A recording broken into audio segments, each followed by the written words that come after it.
আমরা মনে করছি যে বৈষম্য বিরোধী ছাত্র আন্দোলন এবং শিবিরের নেতৃবৃন্দরা উস্কে দিয়েছে পুরো ঘটনা, তারপরে সবার বয়সী বেশি যারা ছাত্র সংগঠন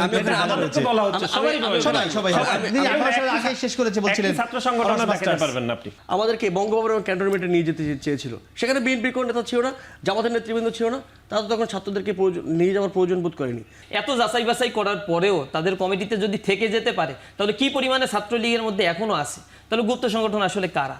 এখান থেকে তো স্পষ্ট হয় তার সংজ্ঞায়ন অনুযায়ী। আমি বলছি না তারা গুপ্ত সংগঠন, এই সংজ্ঞায়নগুলো বা এই কথাগুলো যখন বলে মানুষের মনে তো আমি বললাম যে গুপ্ত সংগঠনের যে তাদের তকমা বের করে আপনাদেরকে বলা হয়, যেমন প্রায় বিভিন্ন অনুষ্ঠানে টেলিভিশনেও আমরা দেখি যে আপনাদেরকে বলা হয় চাচাদের সংগঠন, অছাত্রদের সংগঠন। মানে এটিও কি মনে হয় না যে এই ঠিক মানে ছাত্রদলে তো নেতাকর্মীর অভাব নেই, লক্ষ লক্ষ নেতাকর্মী পুরো বাংলাদেশে রয়েছে, ছাত্ররা রয়েছে, মানে যারা একদম কারেন্ট ছাত্র, মানে তাদেরকে দিয়ে কেন আপনারা দিচ্ছেন না কমিটি? একদম সহজ করে বলি, বাংলাদেশে যে কয়টি ছাত্র সংগঠন রয়েছে ছাত্র শিবির সহ সেই সব কয়টি ছাত্র সংগঠনের শীর্ষ পদে যারা রয়েছে ইনক্লুডিং আমি, কেউ স্বাভাবিকভাবে রেগুলার স্টুডেন্ট নয়, আপনাকে নিশ্চিত করলাম।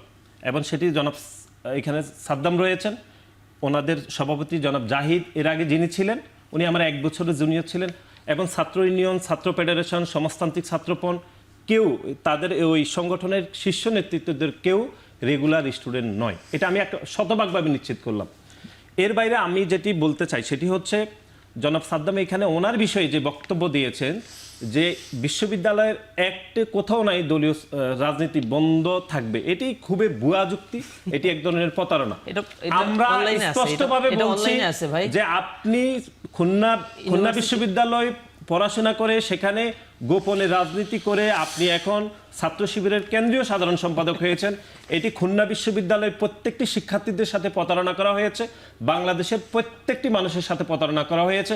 এই জন্যই প্রতারণা করা হয়েছে যে খুলনা বিশ্ববিদ্যালয় একটি রাজনীতিমুক্ত বিশ্ববিদ্যালয়। সে বিশ্ববিদ্যালয়ে রাজনীতি চর্চা করতে পারবে না, রাজনৈতিক দর্শন চর্চা করতে পারবে না। রাজনীতি করে আমি তো বললাম। আপনি কোথায় পড়েছেন তাহলে? আমি খুলনা ইউনিভার্সিটিতে রাজনীতি করিনি। না, ওইখানে রাজনীতিই নাই। না, আপনি খুলনা বিশ্ববিদ্যালয়ে যে অনার্স মাস্টার্স করেছেন ওই সময় রাজনীতি করেন নাই? ওই সময় আমি আবাসিক এলাকার দায়িত্বে ছিলাম। আবাসিক এলাকার দায়িত্বে ছিলাম। এটা তো হবে না। ইউনিভার্সিটির কোনো নর্মসই ভায়োলেট করিনি আমি। আর খুলনা ইউনিভার্সিটি অ্যাক্টে 1991 এ কোথাও এই কথা লেখা নাই যে খুলনা ইউনিভার্সিটিতে রাজনীতি বন্ধ থাকবে। এটা সিনেটের সিদ্ধান্ত। তবে ছাত্রদের যদি হবে না। আমরা জানি যে খুলনা বিশ্ববিদ্যালয় বিশ্ববিদ্যালয়, এমনকি এই যে খুলনা বিশ্ববিদ্যালয়ের পাশে এখন খুলনা প্রকৌশল প্রযুক্তি বিশ্ববিদ্যালয় প্যারালালি এখন এই আলাপটা হচ্ছে যে এখানে রাজনীতি বন্ধ করতে হবে। এটির উদ্দেশ্য একটাই, সেটা হচ্ছে ছাত্র শিবিরকে প্যাট্রোনাইজ করা। যে প্যাট্রোনাইজের মাধ্যমে জনাব সাদ্দাম সেখান থেকে সাধারণ সম্পাদক হয়েছেন, সেখানে খুলনা প্রকৌশল প্রযুক্তি বিশ্ববিদ্যালয় একই প্যারালালি আগাচ্ছে। সেজন্য আমরা মনে করছি যে খুলনা প্রকৌশল প্রযুক্তি বিশ্ববিদ্যালয় অবশ্যই রাজনীতি থাকা উচিত, এবং রাজনীতি বন্ধ হলে সেখানে গুপ্ত রাজনীতি হবে, সেখানে জনাব সাদ্দামের মতো করে যদি ছাত্ররা না চায়, গতকালকে তারা এসে প্রধান উপদেষ্টা ছাত্ররা কেন চাইবে এটি আমি সুস্পষ্ট করছি। বাংলাদেশ জাতীয়তাবাদী ছাত্র দল সেখানে প্রকাশ্যে আমরা ফরম বিতরণ করেছি। খুলনা প্রকৌশল প্রযুক্তি বিশ্ববিদ্যালয়ের শিক্ষার্থীদের কি ঠেকা পড়েছে যে আমাদের ফরম বিতরণে তাদের মাথা ব্যথা হবে? সেখানে আমরা মনে করছি যে বৈষম্য বিরোধী ছাত্র আন্দোলন এবং শিবিরের নেতৃবৃন্দরা উস্কে দিয়েছে পুরো ঘটনা, তারপরে আমরা দেখেছি যে আপনাদের ছাত্রদল বা যুবদলের রাসেল, রাকিব, হেলাল, রাজি, নিজাজ, রাহুল, মাসুম নাম এসছে, মানে অস্ত্র সহ, দেশীয় অস্ত্র সহ গিয়েছে। যেখান থেকে তৈরি হয়েছে সেটার তো ব্যাখ্যা দিতে হবে। ফরম যারা নিয়েছে তাদেরকে কারা প্রথমে হামলা করেছে সেটি গণমাধ্যমে প্রকাশিত হয়েছে। আমি একটু আমাকে ফ্লোর দিলে আমি একটু আরো কিছু কথা বলতে চাই। আমি অনেকক্ষণ ধরে বলি না, ভাইরা বলছেন, আমার শুনতে ভালো লাগছিল। সাথে বলবেন যে বলছিলেন যে মানে তিনি কিন্তু ছাত্র শিবির ইউনিয়ন সবাইকে বলছেন এবং অনেকটা গর্ব নিয়ে বলার মতো যে সবার বয়সী বেশি যারা ছাত্র সংগঠন শেষ করেছে বলছিলেন ছাত্র সংগঠন দেখাতে পারবেন না আপনি। আচ্ছা, এটা একটু বলবেন। জি, আমি অনেকগুলো বিষয় বলতে চাই। প্রথম কথা হচ্ছে, আমরা মনে করি, বৈষম্য ছাত্রদের মনে করে, ভাই যেটি বলেছেন যে বাংলাদেশের কোনো এক্সিস্টিং ছাত্র সংগঠনের প্রেসিডেন্ট কিংবা সেক্রেটারি নিয়মিত ছাত্র নন। আমরা এই পুরো কালচারটাকে একটি খারাপ কালচার বলে বিবেচনা করতে চাই। ছাত্র রাজনীতি করবে যারা নিয়মিত ছাত্র, এখনও বিশ্ববিদ্যালয় ক্যাম্পাসে পড়ালেখা করছে, কলেজে পড়ালেখা করছে, তারা এই যে বাংলাদেশে দীর্ঘদিন ধরে চলে আসছে, যে যারা একটা সংগঠনের সভাপতি সাধারণ সম্পাদক হতে গেলে তাকে এই পরিমাণের সময়, তাকে এই পরিমাণে শ্রম এবং এই পরিমাণে মাদার পার্টির নেতাদের পিছনে দৌড়াইতে হয় যে তার বিশ্ববিদ্যালয়ের যে জীবন 6 বছরের কিংবা 7 বছরের যে পড়ালেখার জীবন সেটা শেষ হয়ে আরও কয়েক বছর তাকে ওই কাজে থাকতে হয় এবং তারপরে সে সভাপতি কিংবা সাধারণ সম্পাদক হতে পারে। এই যে পুরো কালচারটা যেটা আমরা ছাত্রলীগের মধ্যে দেখতাম, ছাত্রদলের সভাপতি তিনি, ছাত্রদলের সেক্রেটারি তিনি নিজে বললেন যে তাদের মধ্যেও আছে, অন্যান্য ছাত্র সংগঠনগুলো ছাত্র শিবিরও আছে নিশ্চয়ই। ছাত্র শিবিরের কথা বললেন। এই পুরো কালচারটাকে আমরা একটা বাজে কালচার মনে করি। আমরা মনে করি বিশ্ববিদ্যালয় ক্যাম্পাসে, কলেজের ক্যাম্পাসে ছাত্র রাজনীতি থাকবে এবং সেই ছাত্র রাজনীতি নিয়মিত যারা ছাত্র আছেন তারা করবে। পরের বিষয়টি আচ্ছা, আমি আরেকটু আসি, যেটি ভাই বলছিলেন যে এই আমরা পুরো দেশ জুড়ে যেটা দেখছি যে দেশের আইন শৃঙ্খলা পরিস্থিতি যথেষ্ট অবনতি হয়েছে, ছিনতাই বেড়ে যাচ্ছে, আমরা ধর্ষণের অনেকগুলো ঘটনা দেখলাম এবং এর পরিপ্রেক্ষিতে ভাই যেটি বললেন যে একটি জনগণের সরকার দরকার।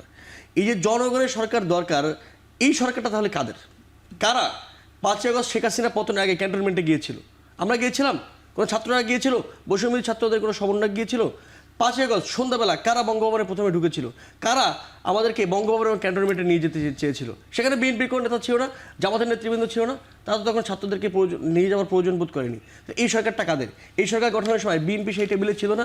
এই যে এবং একই সঙ্গে এই সরকারের 3 জন ছাত্র উপদেষ্টার উপরে, 3 জন ছাত্র উপদেষ্টার ঘাড়ে চাপিয়ে, 3 জন ছাত্র উপদেষ্টার ঘাড়ে সকল রকমের দোষ চাপিয়ে বিএনপি এই সরকারে যেই পরিমাণে স্টেক নিয়েছে সকল স্টেককে তারা অস্বীকার করতে চায়।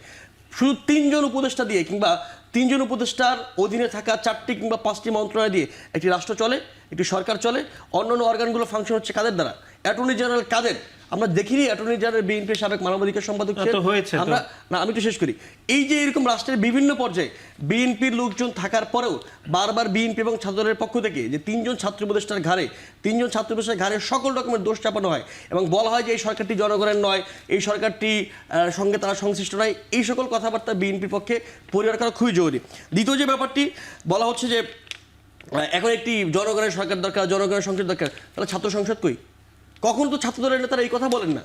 বাংলাদেশের জনগণের জন্য যদি জনগণের সংসদ লাগে, আমি তো শেষ করি, বাংলাদেশের জনগণের জন্য যদি জনগণের সংসদ লাগে তাহলে ছাত্রদের জন্য ছাত্র সংসদের কথা দরকার নাই।